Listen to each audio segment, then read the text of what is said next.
तो दोस्तों यहाँ पर आप देख सकते हैं एक तसला है जिसमें पानी है और एक पानी का पंप है, इंडक्शन मोटर पुराना पंप है। और पीछे एक जनरेटर लकड़ी के बोर्ड पे लगा हुआ है और पंप और जनरेटर के तारों को मैंने आपस में जोड़ दिया है। और जो शैफ्ट है पंप का और जनरेटर का, वो दोनों आपस में कपल्ड है और जैसे ही रस्सी खींची दोनों चालू हो गए और पानी फेंकना आप देख सकते हैं शुरू हो चुका है। और ये प्रोसेस चलता ही जाएगा, चलता ही जाएगा, चलता ही जाएगा जब तक इसको रोका ना जा सके। ऐसा कुछ दिखाने की कोशिश की गई है यहाँ पर। और आप यहाँ पे देख सकते हैं कि ड्रिल मशीन के जो चक हैं उनको बैक टू बैक लगाकर उन दोनों के बीच में पुली फंसाई गई है और इस तरीके से दोनों ही मशीन्स के शाफ्ट्स को आपस में कपल किया गया है। और यहाँ पर यह भी दिखाया गया है कि कोई भी और तार नहीं जुड़ा है जिससे इस पंप को सप्लाई मिल रही है और ये कंटिन्यूसली बिना रुके पानी बस फेंकता ही जा रहा है। देख सकते हैं जो हमारा जनरेटर का तार है वो निकल के गया और पंप में जाके कनेक्ट हो गया। और पंप, नोट करने वाली बात यह है कि चालू सिर्फ तब हुआ था जिस वक्त उसको रस्सी से खींचा गया था, एकदम सिंक्रोनिज्म में। ऐसा नहीं कि रस्सी से खींचा उससे थोड़ी देर के बाद वो चालू हुआ, वो तभी चालू हुआ जिस वक्त उसको रस्सी से खींचा और ये चीज़ एकदम मैच करी थी। तो अब आगे इस वीडियो में देखते हैं कि ये चीज़ कितनी सच है और कितनी झूठ, कितना काम करती है कितना नहीं, और अगर काम नहीं करती है तो फिर भी ये वीडियो क्यों बनाई गई है, और अगर काम करती है तो इसका क्या फ्यूचरिस्टिक अप्रोच हो सकता है जिससे इससे आगे आने वाली चीज़ों में काम में लाया जा सके। तो यहाँ पे आप देख सकते हैं एक बहुत ही पुराना पंप है जिसको खोल लिया गया है, पीछे का फ़ैन निकाला गया है और इसको टेस्ट कर रहे हैं कि ये चल रहा है कि नहीं। तो इंडक्शन मोटर को लगाया गया, ऑन करते हैं, आप देख सकते हैं पंप जो है आपका चल रहा है, रनिंग कंडीशन में है, मतलब इसका मोटर, पंप का जो मोटर है। बाकी खुद पंप कितना पानी फेंक रहा है वो टेस्ट करना अभी बाकी है, क्योंकि अंदर देख सकते हैं बहुत ही ज़्यादा जंग लगा है, काफ़ी पुराना पंप है ये।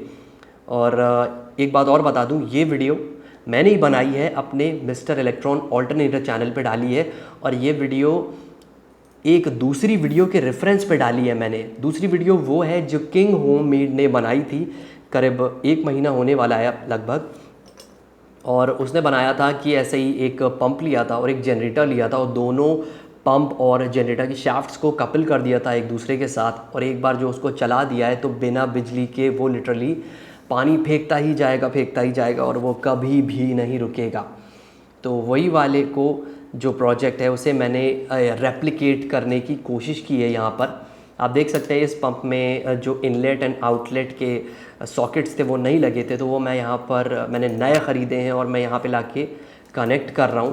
पंप ये ख़राब हो गया था तो यूज़ में नहीं था, तो मैंने सोचा कि इसके ऊपर एक्सपेरिमेंट करते हैं। अब ये पंप पानी कितना ज़्यादा फेंक रहा है कितना कम, इसकी टेस्टिंग करने के लिए आप यहाँ देख सकते हैं मैंने सेटअप किया है। फ़िलहाल मैंने पानी बस ऑन किया है, अभी पंप को बिजली से चलाना बाकी है।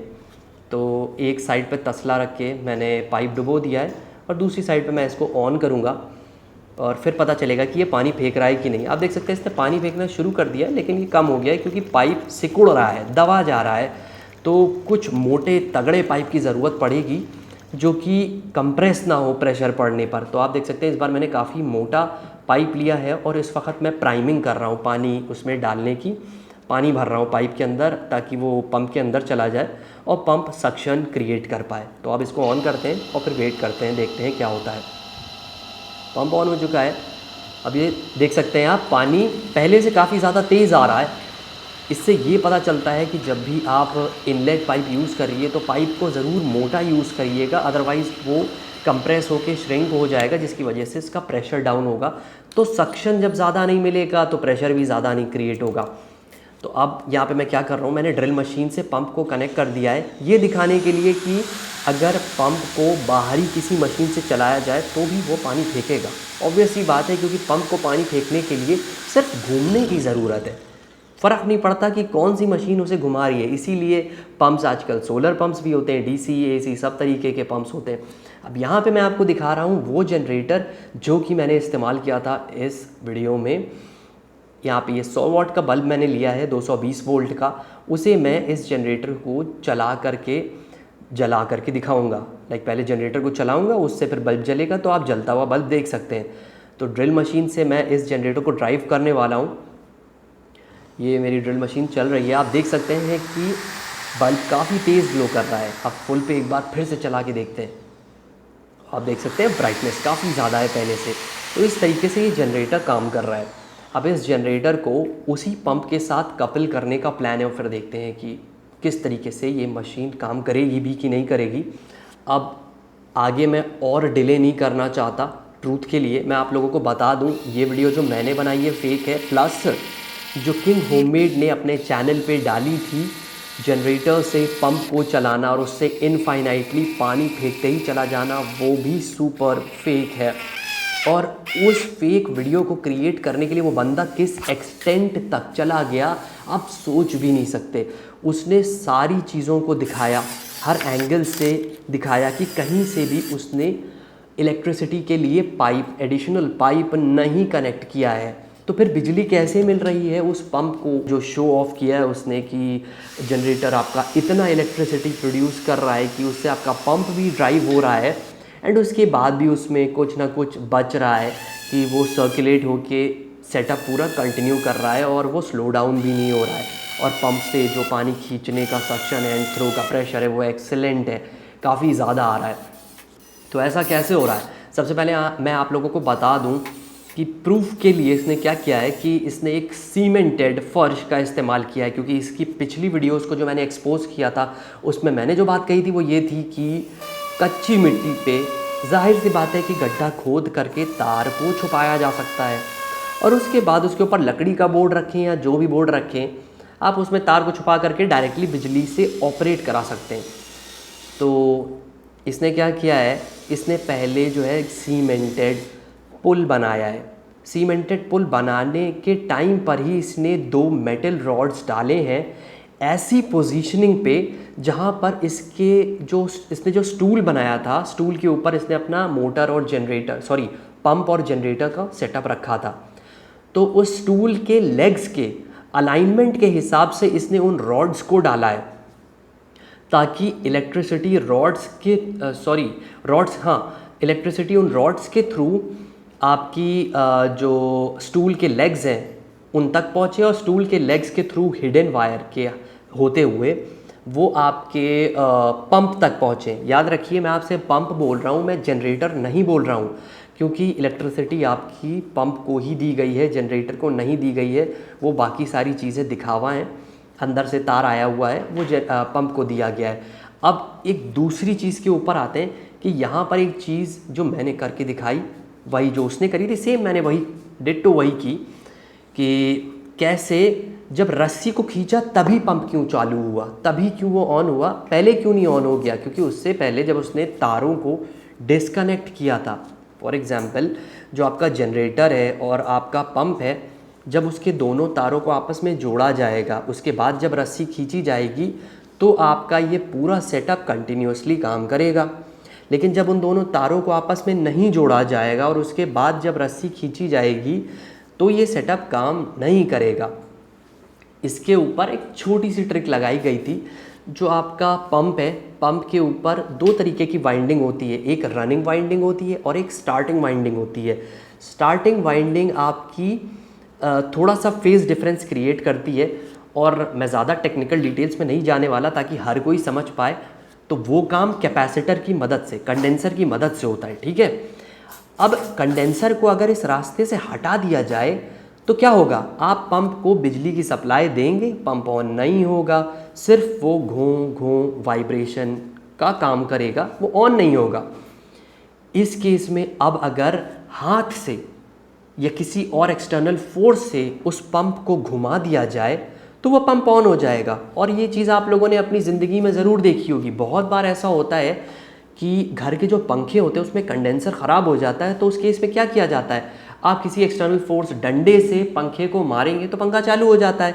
वैसे अगर आप ऑन करेंगे तो पंखा घूमेगा नहीं, सिर्फ घूं की आवाज़ करेगा।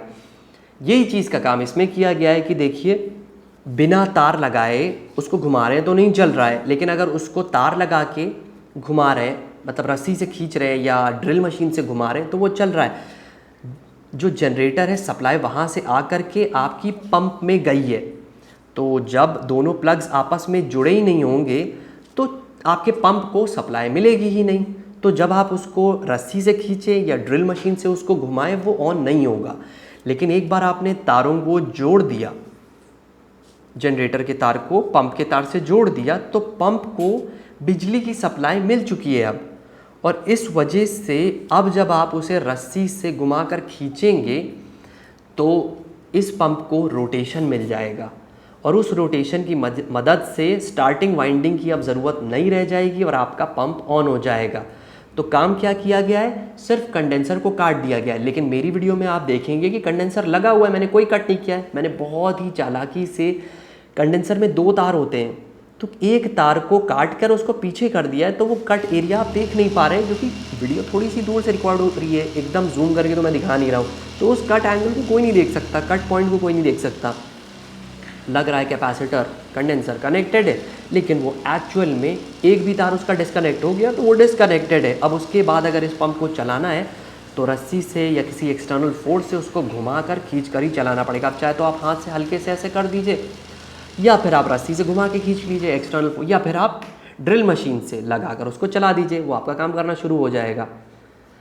इतना सा काम किया गया है। सारी ट्रिक ये है, उसने चारों तरफ से दिखाया कि मैंने कोई तार नहीं दिया है क्योंकि बिजली का तार सीमेंटेड फर्श के ऊपर सरिया लगा करके पॉइंट्स क्रिएट किए गए और उन्हीं एग्जैक्ट पॉइंट्स के ऊपर स्टूल को रखा गया है, जिसके थ्रू सप्लाई, बिजली की सप्लाई उस जनरेटर के थ्रू आते हुए पंप को मिली है।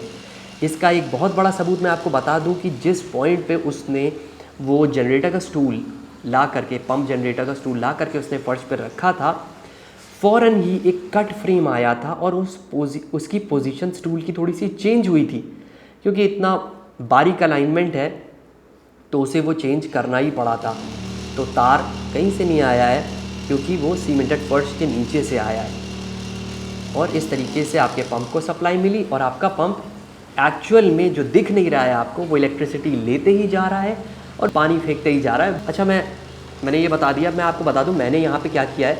मैंने अपनी जो ये टेबल है उसमें ही छेद कर दिया है और नीचे जो ब्लैक कलर का जो पीस लगा है, जो कि मैंने एक तरह से दिखाया है कि उसको मैं सपोर्ट की तरह यूज़ कर रहा हूँ इस जनरेटर को सपोर्ट देने के लिए।